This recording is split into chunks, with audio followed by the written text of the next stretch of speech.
Good morning and welcome to the new episode of Dr. Lamba's Awakening Call. The labor shortages in most of the countries are endemic, and Canada is no exception. But to call it a tight labor condition is a misnomer.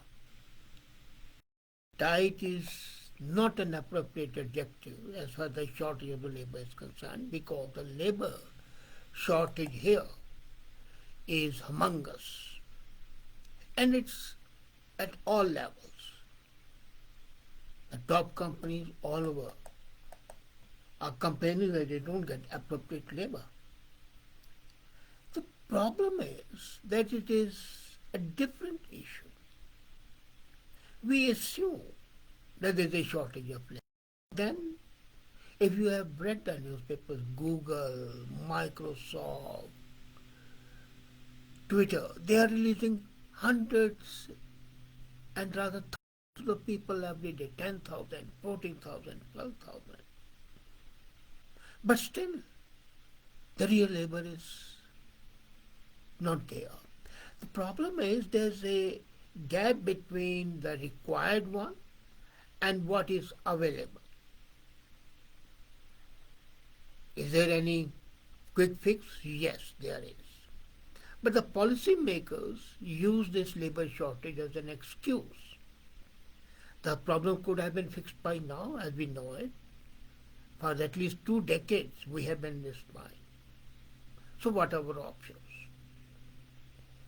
But before we think just how bad is the immediate problem, anecdotally, it's awful. Really, it's not. The Canadian unemployment rate is at half-century low when the labor force participation is at a record high. So there is no wiggle room.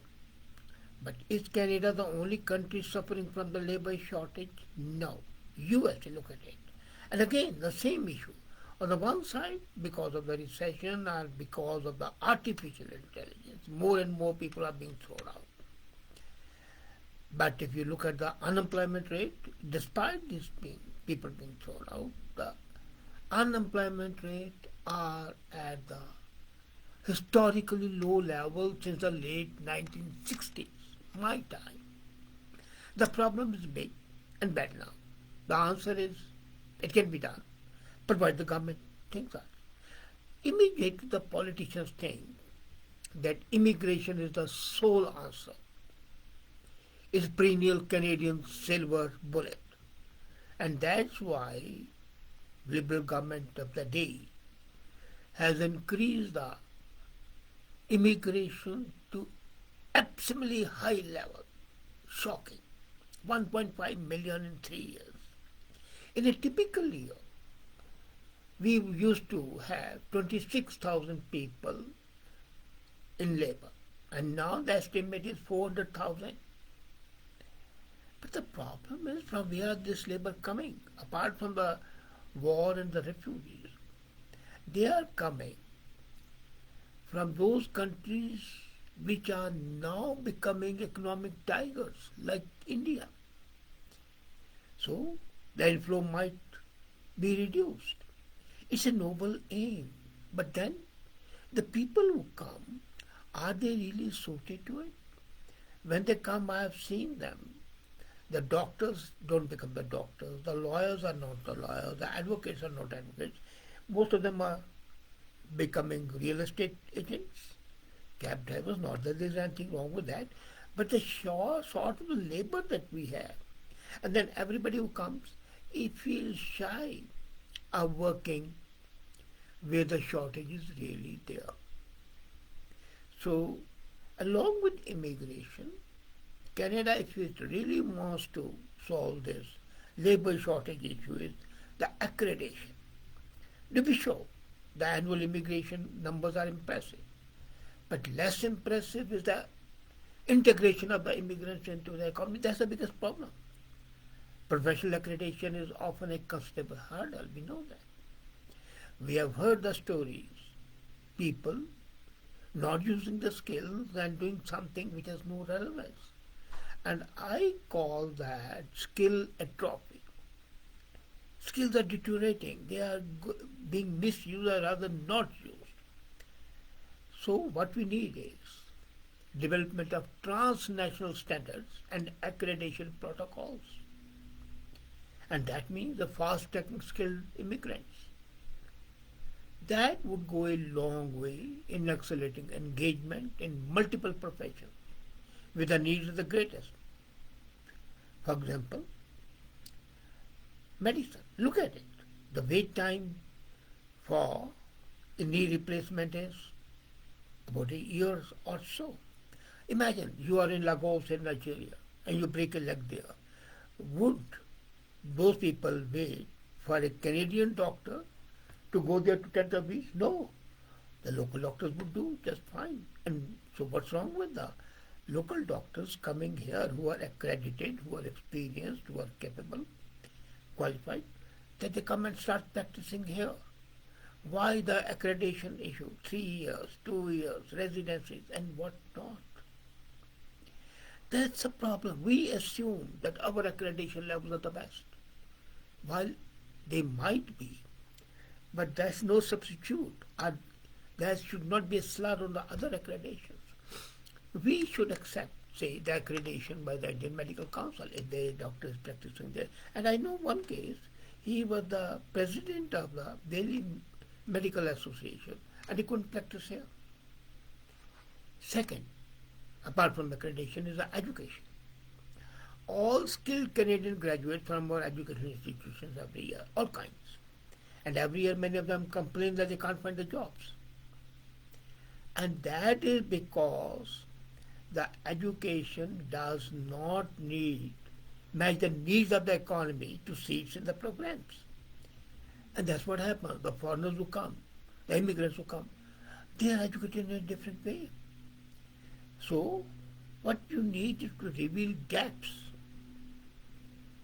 so that influencing choices at policy, education, business and personal levels, there can be a synergy in that. Just imagine the productivity gains of a more informed, more targeted system, and that's lacking. Third way to solve the problem is apprenticeship. Apprentice programs effectively transfer industrial skills to the next generation of people. And would you believe that in Germany, the manufacturing process, this is the ideal way. But this system is here in Canada, but it's not working that effectively. With an entire generation of highly skilled Canadians now exiting the workforce, time is running short to ensure that their skills live on to the next generation. So if you want to latch on to those skills, there's no time like now to implement it with all the four the apprenticeship schemes, and especially for the immigrants, the new immigrants. Instead of saying, okay, you get the accreditation, spend 3 years, 2 years, chartered accountants, why can't they be apprentices to the working ones? And they learn whatever difference is there. We have an inbuilt bias, assuming that we are the best. I remember when I started my consultancy here, there was an objection. And I talked to Mike Harris, he was the premier of Ontario. I said, and they said, Miller, you can't practice. I said, who the hell are you to decide? My qualification is much higher than your accredited one. A management consultant here has a qualification of 12 standards. I have done a doctorate from one of the most prestigious universities in the world. And you say I can't practice because I don't have your accreditation. Okay, we'll see in the court of law. And they said, no, in your case we make an exception. So that's wrong. That attitude has to change. So the next step is lifelong learning. Exponential growth in technology. And that leaves many behind. Frustration becomes a norm. And that leads to unnecessary early exits, with seasoned workers taking those skills, corporate memories, and other valuable attributes to them. If we can ensure that they are learning and provide lifelong learning strategies are there, then the enthusiasm and the relevance of those workers would remain. And the transformation of the workers gradually, naturally would be a matter of established facts. They remain relevant because their skills are up to date, as opposed to sudden, significant, and in many cases, unwelcome bursts of training and development. The next step is retention. We have seen, after COVID, a lot of people have started resigning and leaving their jobs. The great resignation is still being reassessed, but it's safe to say that it has increased the labor shortage situation. Undoubtedly, many of these reactionaries wouldn't mind coming back under the right terms and conditions.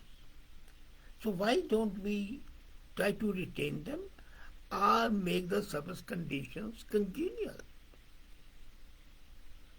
For example, the policies that were crafted to protect and retain millennials and policies aimed at oldsters might lure the top talent back. It's only a part-time basis, but it's worth a try. We think that anybody who has crossed the age of 65 is not suitable. No, they might be more suitable. Then mechanization, displacing people with machines, led Ned Ludd and his 19th century policy to destroy new technology to preserve jobs. At that time, it was a true crisis, not today. There was an army of surplus labor. But as I said, with a lifelong training, you can always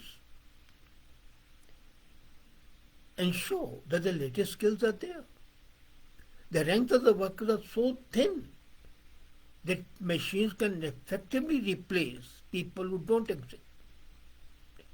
And then there should be plenty of work for the humans.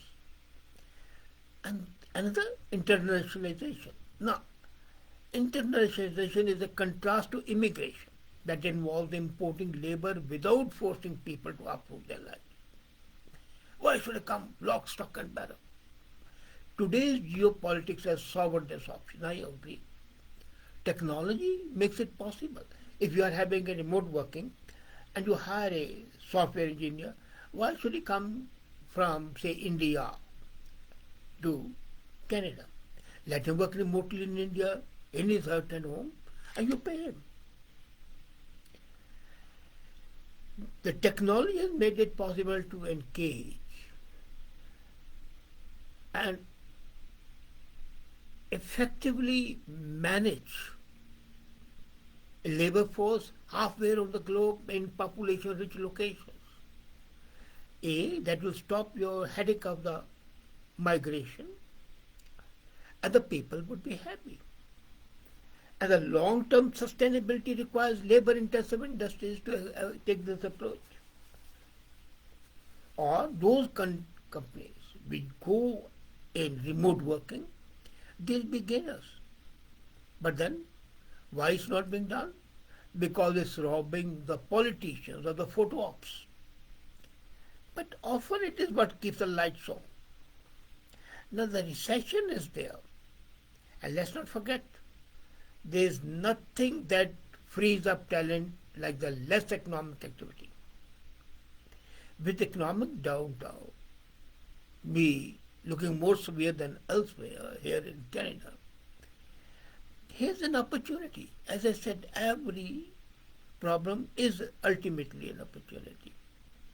For viable firms to go talent scouting, nothing wrong with that. But there are two warnings.